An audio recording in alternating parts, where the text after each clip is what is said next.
Next, we are going to be looking at a kind of a higher end study, what we call an MR Enterography. This is a study where we obtain multiple pulse sequences on MRI after giving the patient 3 bottles of a oral contrast agent that mimics fluid but is not absorbed by the small intestine, so it stays in the small intestine and distends the small intestine. And we typically do this on patients with Crohn's disease, which is what this patient has, and this is just a routine follow-up image to kind of assess treatment response. So the first image I pulled up is a coronal or frontal T2 weighted image.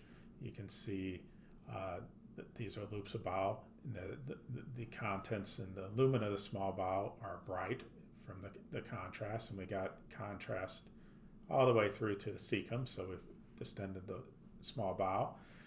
Now, almost every Crohn's disease involves the terminal ileum, so the first thing I always do when looking at these is find the terminal ileum.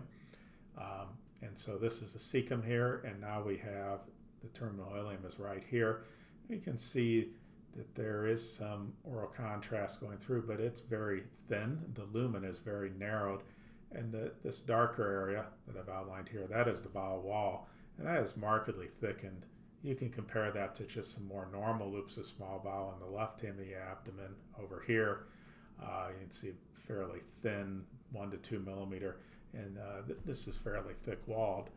Now, at the end of the study, what we do is we inject contrast and get multiple images after contrast, dynamic. I'll kind of pull up the most delayed images that show the most intense enhancement. And here we are at this terminal ileum. Again, thick walled. The wall is enhancing. You can see the lumen is this darker material. This contrast is dark on the T1 weighted images, which is what we give following gadolinium. And there's what we call mural stratification.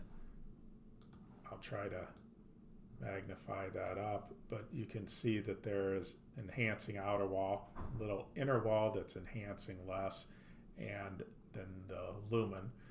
That's very characteristic of Crohn's disease and is not seen in tumors, which is certainly a differential consideration when you see thickened loops of small bowel. And then what we also notice about this is there is not as intensely involved. There's another area of bowel wall thickening separate from the terminal ileum with wall enhancement that when you follow all these through is separated by an intervening loop of normal small bowel. So this is a skip lesion, and that's very characteristic for Crohn's disease. It'll have terminal ileum, it'll spare segments of small bowel, and then have other areas of involvement.